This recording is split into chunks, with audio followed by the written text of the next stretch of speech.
mu Africa temala gajja nga bwe kyabadde Venezuela ne bajja ne bavubayo president nga bwe baagala ne bamaliriza ne bamutwala.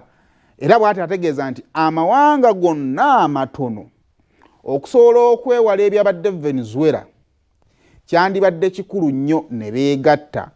Okwegatta kyayise yagambye nti amawanga ga Africa galagala kinga kye tuyita strategic security oba ebyokwerinda ebyomulamwa nti newe mba mwegasse ng'amawanga tugamba aga Africa kiyinza okubeera ekizibu America okuva eri n'emala gajja n'ebakukunulamu omuntu n'emutwala nga mwe mukola ki mutunula butunuzi. So amawanga ag'enjawulo gakyavaayo okwongera okuba nga ate batuwa bo ki kye balowooza naye okusinziira ku Pulezidenti Yoweri Kaguta Museveni nti kino kyandibadde kyakuyiga eri amawanga gano amatono oba gwandibadde oyita amanafu okwegatta kubanga kwegatta geemaanyi bwe tweyawula tuba tukubwa mangu. Kyova olaba ntwagenza okumaliriza nga America erumbye ekubye kalakasi omusajja emuwambye emutisse emututte mu America n'okwewaana bali mu kwewaana. Kiyinza obutajjaawo buzibu bwono bw'abadde alina naye lwaki eggwanga erimu lijja ne liyingira mu ggwanga eddala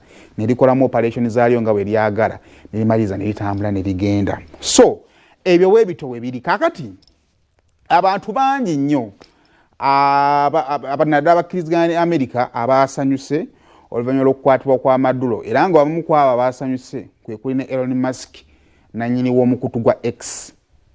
Era yalabiddwako ng'agenze era ku mukutu gwennyini ogwa X ng'alina obubaka bw'omuntu omu bw'asheyalinga. Kati mu ggwanga erya America n'amawanga agamu Maduro bwe yakwatibwa babadde ku mikutu egy'enjawulo nga bagenda mu maaso kubanga bapositinga obubaka obumu bwakusaagirira bwakudiisinga nakukola n'ebifaanaganako bwe bityo. Kati Elon Musk yakutte omu ku bubaka n'abusheyalinga. Ndowooza obulaba ke bwe omu ku bubaka bwe yasheyalinze actually yasheyalinze n'akamiimu nga aseka. Original yataddeyo ye yataddeyo ka posti mu ngeri y'okukuba olwali Maduro nga bamaze omumukwata. Kati Musk n'akwata posti eyo n'agiripostinga. Kaakati eyalabye posti omu ku balabye posti eno nga Elon Musk musanyufu yabadde Robert Kyagulanyi Ssentamu. Kakati mujjukira emabega kaawo abanafu aba URA baavaayo ne bafulumya ekiwandiiko ekyali kirambika ku kuyingiza decoder za Starlink. Kati decoder ya Starlink eyo eyamba kukwata internet. Essaawa zino mu Uganda internet gye tulina ejja na cable okuva gyeva mu Asia eyita wansi mu zisemanja ne President yabadde abinnyonnyola. Then neetuuka mu Mombasa cable ne tugisika okugijja mu Mombasa ne tugituusa wano mu Uganda. Kati wano mu ngeri y'ogigabanya internet tugigabira mu cable endala tugigabira mu mayengo naye nga okuva gyeva ejja na cable. Kati Starlink yaleese internet empya nga yo ogirobera ku kisowaani nga bw'olaba ggwe ow'omukutu gwa DSTV oba gwa Star Times ekozesa ekisowaani ye internet empya. Kaakati mukimanyi nti okuva mu mwaka gwa 2016 mu kalulu ako akaalimu Pulezidenti Yoweri Kaguta Museveni Amama Mbabazi Dr. Kizza Besigye okujjako internet bwe kwatandika wano mu ggwanga era ne 2021 internet yavaako era kisuubirwa nti ne 2026 kana akalulu ke tulimu emikisa mingi nti internet egenda kuvaako. Kaakati waliwo abadde batandise okudduka nga banyiti kati ene ya cable kuba ene ya cable bw'etuuka gavumenti yegicontrollinga galinga bw'olaba amasannyalaze amakampani gwe kampuni gy'omanyeeku wa internet gavumenti just yegiwaako omukisa okudistributing naye nga gavumenti esigala nga ye sole governor wa internet wano. Kati ne wabaawo abeesalira amagezi batandika okuyingiza budikoda bwa Starlink okuva mu mawanga Starlink gyebadde ekola. Kati URA yasooka okufulumya ekiwandiiko kwaba abayingiza Starlink. Then UCC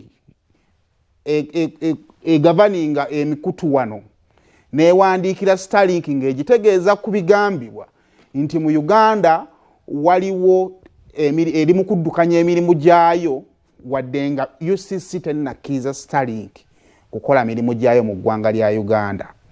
Kati ebbaluwa yawandiikibwa nga lumu January. Kakati Starlink bwe yafunye ebbaluwa okuva mu UCC newandiika ebbaluwa ngeddamu ebbaluwa ya UCC gye yali ebawandiikidde okubategeeza ku emirimu gye baali bakola mu Uganda naye nga tebalina buyinza oba nga tebalina layisinsi. Kaakati Starlink mu bbaluwa gye yawandiikidde UCC yabadde ebategeeza nti nno bannaaye ffe tetunnatandika mirimu gyaffe mu Uganda. Zonna dikoode eziri mu Uganda zaayingizibwa okuva mu mawanga eyo gye tukolera. Naye ffe mu butongole tuyina kumala kuyita mu mitendera oba misoso nga mwe gye muba mututeereddewo tusobole okutandika okukola kyokukola. Era ne basuubiza UCC nti ezo dikoda ze banaalaba nga zooperatingira mu kifo ekya Uganda bagenda kuba bazideactivatinga. Kitegeeza nti kati essuubi bannayuganda abamu abali bamanyi nti intaneti bagenda gijjako nga bagenda kuddukira mu Starlink kubanga zibadde zajja dda. Nekitegeeza nti nabuli badde igenda kubalisa actually zajjiddwako. Kaakati Kyagulanyi bwe yalabye Elon Musk nga y'omu ku basanyuse nga Maduro awambiddwa naye n'amutaaga